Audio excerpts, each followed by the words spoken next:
ఈరోజు రెండు అంశాలు అధ్యక్ష.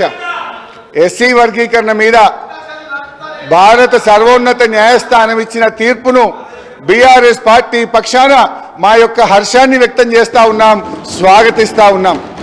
అధ్యక్ష, ఈ యొక్క వర్గీకరణ మీద మా ప్రభుత్వం ఏర్పడిన వెంటనే సభానాయకుడిగా కేసీఆర్ గారు 29 నవంబర్ 2014లో ఈ ఎస్సీ వర్గీకరణ వెంటనే చేయాలని ఆనాడు మా సభానాయకుడిగా కేసీఆర్ గారు ఈ సభలో తీర్మానాన్ని ప్రవేశపెట్టి కేంద్ర ప్రభుత్వానికి ఏకగ్రీవంగా ఈ వర్గీకరణ చేపట్టాలని చెప్పిన పార్టీ మా బీఆర్ఎస్ పార్టీ.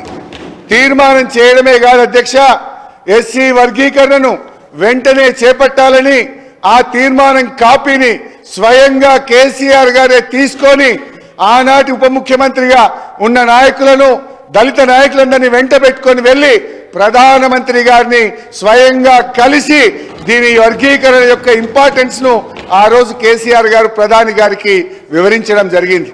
ప్రధానమంత్రి గారు ఆ రోజు కూడా చాలా స్పష్టంగా ఇది న్యాయమైన డిమాండ్ అని, దీన్ని తప్పకుండా పరిష్కరిస్తామని ప్రధానమంత్రి గారు కూడా ఆ రోజు సానుకూలంగా స్పందించారు అధ్యక్ష.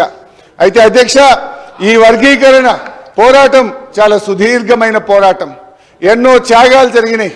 ఎంతో మంది వర్గీకరణ కోసం గతంలో ప్రాణాలు అర్పించిన సంగతి కూడా మనకు తెలుసు.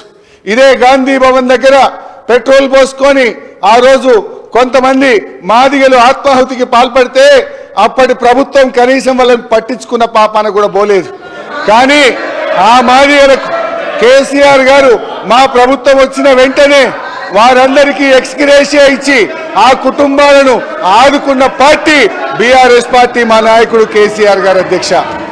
ఆ రోజు కాంగ్రెస్ పార్టీ ద్రోహం చేసిందని, కాంగ్రెస్ పార్టీ వర్గీకరణ చేయడం లేదని మందకృష్ణ మాదిగ గారి నేతృత్వంలో గాంధీ భవన్ దగ్గర ఆ రోజు పెద్ద ఎత్తున మాదిగలు గాంధీ భవన్ ముట్టడికి వచ్చి పోరాటం చేసిన విషయాన్ని కూడా గుర్తు తెచ్చుకోవాలి.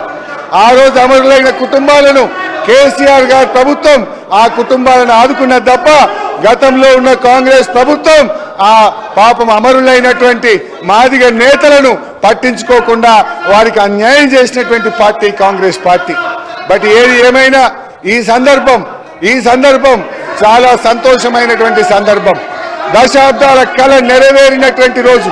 అందువల్ల ఈ రోజు మా బీఆర్ఎస్ పార్టీ తరఫున సుప్రీంకోర్టు తీర్మానాన్ని మనస్ఫూర్తిగా స్వాగతిస్తా ఉన్నాం.